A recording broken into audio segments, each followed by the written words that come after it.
Монгол улсад дутагшлах валютын хор нэмэгдүүлдэг. Тулгуурсан хөрөнгө асуудлаас яригдж байгаа. Бизнесийн түвшнийг өргөжүүлэх, бизнесийн бараа бүтээгдэхүүнүүдийг солилцох, худалдан багжуулах, нийгмийн түвшнийг олох ийм одоо сайхан холбоосын бий болгож байна.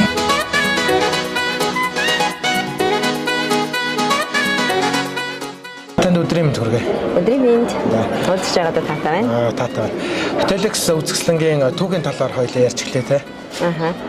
За тэгэхээр одоо нэг 15 жилийн өмнө манай одоо туршлагуудын бизнес эрхлэгч нар маш олон төрлийн одоо эд зүйлийг, параметруудыг худалдаж авдаг. За дээр нь бол нөгөө өөрсдийнх нь бизнес одоо хөгжиж эхэлж штэ. Зочид буудал гэдэг одоо энэ статустай бизнес маань бол 2000 оноос эхлээд нэлээд яг нь эрчимтэйгээр хөгжөөд олон одоо зочид буудад бизнес эрхлээд тий ингэж эхэлсэн байгаа. Энэтэй уялдуулахаар нөгөө олон талт үйл ажиллагаа явуулах хангамжуудынхаа байгууллагуудтай холбогдохын тулд ер нь бид нэг нэгдсэн байдлаар нэг уулзаж цугларддаг юм үзэсгэлэнтэй баймаар байна гэдэг анхны санаа гараад за ингээд зочид буудал одоо бизнесийн байгууллагуудын хүн сахуй хангамжийн үзэсгэлэн гэдэг нэртэй айгүй хөөрхөн анх одоо байгуулагдчихжээ шүү дээ. За тэгээд явж байгаа 2012 онд юм байна. Италийн нэг компани манад одоо санал тавиад та нар одоо үзэсгэлэнгийнхээ нэрийг Хорика гэд нэрлэчихвэл бид нар одоо нөгөө нэг яг энэ Монголд Италийн одоо кофе оруулж ирэх гэдэг байна гэдэг мэйл ирсэн. Одоо бүр мэйл нээдэн шүү дээ аюу гоё. Тэгээд бид нар хоорондоо ярилцаад яагаад болохгүй гэж тийм үү? Олон улсад Хорика гэдэг нэр байна. Нэр байна шүү дээ тий. За тэгээд хэдүүлээ Хорика гэдэг одоо нэрээрээ нэлээд яваад одоо нийгэмдээ бол тэрийг нутагшуулж чадсан. За тэрнээс хойшууд манай хүнс үйлдвэрлэгчид, импортлогчид, байгууллагууд маань өөрийнхөө одоо албатуудын дэргэд Хорика албат бий болгож эхэлсэн. За тэгээ Хорика гэдэг албатууд бий болгож байна гэдэг маань зочид буудал, рестораны, одоо катерингийн бизнесийн үйл ажиллагаануудад чиглэсэн бүтээгдэхүүн үйлчлэгийг нийлүүлнэ гэсэн үг шүү дээ. Ер нь бол. За тэгэхээр бол энэ маань бол зорилго чиглэлтэйг шууд уялдаж байгаа гэсэн. За ингэж явж байгаад бол бас яг өөр одоо асуудал юунаас үүдээд бид нар ер нь цаашдаа чиг хандлага олон улсын түвшинд хүргье. Олон улсын гаргалгаа байя гэх. Тэгээ сүүлийн жилүүдэд бол нөгөө Hospitality and Tourism International Expo гэдгээр олон улсынхаа түвшинд бид нар хийж бас амжилттай явж байна. За тэгээд ер нь их богинохон нэрийн хүмүүс чих хоногчдсан байж штэ. ITM гэдэг манай салбарт байдаг тий. За бид нар Хорика гэдэг нэрийг манай одоо Монголын зочид буудалын холбоо одоо салбарт болон тий нийгэмд хоногшуулж чадсан зайг та айгүй бахархтай байдаг л да. Одоо тэгвэл яг уу гэхээр ер нь энэ хотелууд маань эндээ илүү байх юмаа гэд нэрээ Hotelix гэдэг юм нэртэй болгож байгаа. Тэрбээрээ ч илүү хоногч цаашдаа үйл ажиллагаанд нийлээ явна гэдэгт итгэлтэй байгаа. За ийм түүхтэй яваад одоо 15 дахь жилдээ өнөөдөр тасралтгүй зохион байгуулж байгаа бас оюутан байгаас эхлээл үздэг гоё үзэсгэлэнгүүдийн нэг байлаа шүү дээ. Тийм. Тэгэхээр бид нар бол яг зөв үзэсгэлэндээ одоо юу гэж яах вэ гэхээр их олон талын юмнуудыг хамруулад яваад байлаа л да. За сабрын одоо өөрөө мэдчихэж байгаа шүү дээ шүүгчээр хүртэл явж байсан одоо нөгөө ажил мэргэжлийн уралдаанууд тий. Тэгэхээр одоо ингээд нөгөө ажилчдын маань дутагдлалтаагаас үүдээд бас ингээд уралдаанд оруулах ажилчдын маань бас тий хязгаарлагдсан байгаад байна. Магадгүй одоо ингээд гадаад ажил хүч орж ирчээд бид нартай нөгөө гадны улсууд чинь өрсөлдөж гоё сайхан хийгдэх юм болчиход байгаа байхгүй юу. Тэгэхээр бид нар одоо ер нь энэ ондоо 30 жилийн хавьд тохиолдуулаад ажил мэргэжлийн Хорика уралдаанаа хийнэ гэж бас төлөвлөж байгаа гэсэн.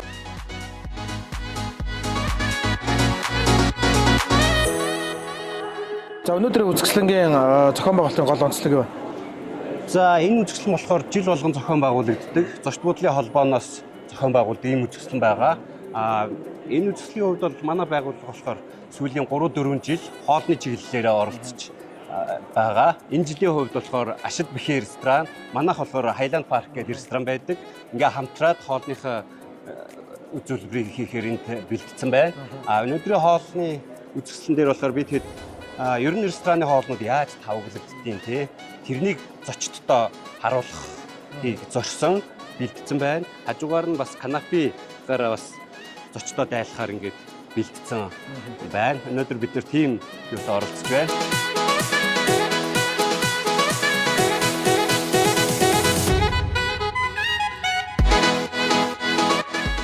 Энэ одоо үзэсгэлэнгийн гол онцлог зохион байгуулалт ямар вэ? За бид нар болоод энэ жилдээ нэгдүгээрт шинэ технологийн нэвтрүүлээ тий. Ер нь одоо энэ салбарт наазах нь юу гэдгийг одоо хоолны тавглалтын урлаг гэдэг болоод нэлээд их чухал болсон. Тэрэн дээр бол яг үгээр бид нар нөгөө буфет хоол гэж явж байгаа. За finger food гэдгээр ч манайхан бас нэгэн одоо нэршчээд сурчиж байна. За түүнээс гадна одоо нөгөө нэг хоолыг тавглах зүгээр нэг ингээд тавган дээр тавиад өгөх бол нэг өөр өрмөц шүү дээ. Гэтэл тэрий чинь одоо тавьж байгаа тавган нэг одоо онцгой болцсон байна. Тэр тавгалсныгаа бас ингээд нэг хөөрхөн гоё тавиур дээр тавьдаг болчихжээ. Тэр тавиурын дизайн бас их шиндэг болцсон байх шүү гэдгийг ер нь бас харуулъя. За дээр нь ер нь хоолыг тавглана гэдэг маань урлаг шүү. Гэхдээ урлагдаа орчин үеийн одоо чиг хандлага руу ийм одоо болж юм шүү гэдгийг бас ингэж одоо нийгэмдээ болон салбартаа таниулж чадлаа гэдэгтээ бас баяртай байна. Нэгдүгээрт. За хоёрдугаарт нь бол одоо шинэ технологи их гарч ирж байна. Манайд одоо энэ нөгөө Smart Logic гэж компани байна шүү дээ. Тэднийг чинь ерөөсөө манай салбарын цогц програмыг бий болгочихжээ. Хүний нөөц, за зочид буудал, ресторан зоогийн газар, санхүү, за тэр тусмаа санхүүгийн маань нөгөө бүртгэл тооцоод ерөөсөө нэг байгууллага хаан програмыг хэрэгжиж одоо ашиглаж эхэлснээрээ өөрийнхөө дотоодын үйл ажиллагааг яах нь нэгдсэн системд оруулж байгаа ийм сайхан давуу талтай болж байгаа програмаа танилцуулагдаад бид нар бол сүүлийн 2 жил энэ програмыг хөгжүүлэлтэн дээр нэг сайн хамтарч ажилласан. Энэ байна. За дараагийн нэг юм нь болох нөгөө түрүүнд би тавгалалт гэж хэллээ шүү дээ тийм. Тэгэхээр дээр одоо юу гэдгийг 20 жилийн өмнө одоо тавгийг дугуй тавгал гэж ойлгодог байсан байхгүй юу? Гэтэл манай Номын Home Style гэдэг компани маань энэ жил биднэрт маш олон төрлийн дизайнтай тавгалалтууд, чимэглэлүүд одоо энэ ер нь бол энэ үйлчлэгээний сав хэрэгсэл чинь олон одоо төрлийн дизайнтай болж байгаа шүү гэдгийг бас таниулж байгаадаа бид нар их таатай байна. За өшөө дахиад ярих юм бол бид нар энэ үзэсгэлэнгээр энэ салбарт цоор шинээр үе таалгаа нээж байгаа бизнесийн байгууллагуудаа бас танилцуулж оруулж ирж байна. За бас нэг одоо олзуурах хэрэгтэй зүйл маань юу гэхээр манай салбарт олон хэлтэй. Одоо залуучууд их гоё ингээд анкет авахаар 3 хэлтэй гэж шүү дээ. Суур хэл нь англи хэлтэй, орос хэлтэй, хятад хэлтэй. За бүр франц хэлтэй, герман хэлтэй залуучууд манай салбарт их орж ирж байна. Тийм учраас бол ер нь цаашдаа гадаад хэлний асуудал бид нар олон улсын зах зээл дээр бүтээгдэхүүн борлуулдаг учраас хүнчтгэний ажил гэсэн гадаад хэлний чадамжуудыг нэлээд сайн нэмэгдүүлэх шаардлага гарч ирж байна гэдгийг таниулсан ийм сайхан үр дүнтэй болж байна гэж харж байна. За үзэсгэлэнгийн зохион байгуулалтын онцлог зүйл дээр нэмжлэх зүйл байгаа юу? Хамгийн гоё олзуурах хэрэгтэй юм бол би бас тайлбарламаар байна. Энэ одоо жишээ локер гэж байна шүү дээ тий. Тэгэхээр чи бид нар одоо дээр үед хувцас хийхдээ нэг юм юу гэдэг модын шкаф хийдэг байлаа шүү дээ. Нэгдүгээр. За хоёрдугаарт одоо энэ юу гэж локер чи ингээд нэг хуваацсан тий төлхөөртэй. Тэгээ их хөгжилтэй нөгөө нэг үйлчлэгээний ажилчид төлхөөрөө гээчнэ. Нөгөө төлхөөр гээчгэр чин дахиад нөгөө шин төлхөөр олж авах юм гардаг. Гэтэл энэ одоо сүүлийн үед ингээд ийм ухаалаг локертай болцсон. Тэгээ энэ маань одоо яах нөхөр дотроо таславчтай. Тэгээд одоо хувцас хийчин, гадуур хувцас ялгаад хийчин. Тэгээ энэ локертай боيو ийм байгаа учраас энэ чинь хэрэглэхэд аюу маш холбогдлын маш шинэ технологи орж ирж байгаа. Тэгэхээр ийм хүртэл сурталчилж байгаадаа бас таатай байна. Энэ удаагийн үзэсгэлэнт нийт хичнээн байгууллагууд оролцож байна. Ерөнхийдөө бол нэг 50 гаруй байгууллагууд оролцож байна. Ер нь 2000 гаруй ийм бараа бүтээгдэхүүнүүдийг танилцуулж байна. Саяын миний хэлсэн шинэлэг олон зүйлүүд дээр ялгагдж байгаанаас онцлог байгаа. Ер нь бол үзэсгэлэнгийн хамгийн гол зорилго бол энэ салбарт ямар одоо шинэ технологи, ямар шинэ бүтээгдэхүүн юу орж ирж байна гэдгийг бол бид нар бас яах нь таниулдаг таад их давуу талтай гэж боддог. Тэгээд энэ жилийн үзэсгэлэн дээр бас нэг давуу талтай манай зочид буудлуудын бизнес эрхлэгч маань нэлээдгүй бас өөрсдийнхөө бүтээгдэхүүнийг танилцууллаа. Тэгээд цаашдаа одоо энэ бүтэн жилийн туршид бид нар энд оролцож байгаа бүх байгууллагуудаа яг энд орсон байгууллагуудаа бол бараа бүтээгдэхүүнийг борлуулах өөрсдийнхөө сурчлагыг өөрийнхөө одоо холбогдлолтой бүх байгууллагуудаар үргэлжлүүлэн одоо сурталчлаад явдаг ийм давуу талтай байгаа. Тэр ажлыг ч гэсэн 2025 онд үргэлжлүүлнэ.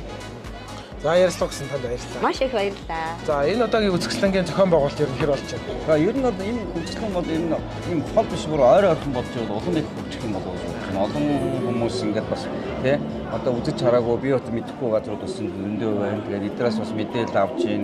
Эднээс бас нөгөө хоол үйлдвэрлэлтэй нэг ч холбоотой шүү дээ мэдээлэл тийм ээ. Хоол үйлдвэрлэлийн салбар нь байж байгаа нь бас зочид хэлцтэй үдэж ухтаж аавн тийм үү. Тэгэхээр бас надад маш гоё энийг бол бүр илүү гоё цар хүрээтэй илүү олон далаацтай хийж байгаа бас маш гоё санагдаж байна. За дээр нь бас энийг бас дээр нь хоолууд одоо зочлуудаас гадна одоо өглөөний цайныхаа менюд нэг бас тавиул бас илүү гоё байна. Тэгээд тэндээс чинь бас нэг дагаад үзэгчээр тоостер юм. Тоостер биенээсээ матайсан тийм. Тийм утгаараа бол зүгээр юм шиг санагдаж байна. Бүүтүүдээр яваад ямар одоо бүтээгдэхүүн үйлчлэгээнүүд байна? Хамгийн одоо чамд сэтгэлдээ үлдээсэн бүүт аль нь? Миний хамгийн яг сэтгэл яг үлдсэн юу гэх юм бол ерөнхийдөө бүгдээрээ айгуу тийм санаа садан миний хувьд болохоор ер нь өмнө мэдж байгаагүй үйлчлэгээний байгууллагууд хүртэл айгуу байсан. Тэгээд зүгээр зарим нэг юм болохоор зүгээр л нэрийн сонсоод өнгөрсөн байгууллагууд айгуу байсан. Тэгээд энийг болохоор яг өөрөө мэрэгчлэрээ сурж байгаа мэрэгчлэрээ яг сонирхож байгаа болохоор айгуу тийм сонирхож үзээд ярилцаад тэгээд юм диплогууд юм дээрээ тавьсан байгаа. Тэгээд энийг болохоор судалж үзэж байгаа. Тэгээд дараа нь болохоор яг энэ дээр төхөөрхөн танилцах ч юм уу эсвэл зүгээр яг энэ дараа нь боломжтой бол яг энэ байгууллагуудтай дадлах их ч юм уу тиймэрхүү боломжууд байдаг бол үнэхээр яг хамтарч ажиллахыг хүсэж байгаа. Италикс 2025 үзэсгэлэнгийн зохион байгуулалт ер нь хэр болж байна? Зохион байгуулалтын хувьд болохоор надад үнэхээр яг таалагдчих. Ерөнхийдөө болохоор яг хүмүүс бүгдээрээ сонирхоод яг хүссэн асуултандаа хүссэн хариултаа авч чадах хэмжээнд зохион байгуулалт хийж байгаа гэж бодож байна. Тэгээд ерөнхийдөө болохоор яг үйл ажиллагаа нь болохоор илүү чөлөөтэй хүмүүс яг нэг цаг хугацаанд дарагдаад авахгүйгээр ингээд очиж сонирхсан юмудаа үзээд одоо бүтээгдэхүүнүүдээс хүртэл амсаж үзэх ч юм уу зүгээр ингээд миний шиг ингээд каталогуудыг ингээд зохиолоод авч байгаа юм шиг илүү хүмүүст яг илүү хүрч чадчихна гэж бодож байна. Нэмж хэлэх зүйл байгаа юу? Нэмж хэлэх зүйл гэх юм бол хэрвээ та энэ яг ивент харах хэмжээг мэддэггүй бол яг нэг өдрийг өөртөө зориулаад яг ингэж сонирхоод ирээд үзээрэй. Энэ нь болохоор та бүхэнд яг хүссэн асуултанд чинь яг хүссэн хариулт өгөх чинь бүгдээрээ хүргэж өгөх юм шүү. Хэлмээр байна. Баярлалаа. За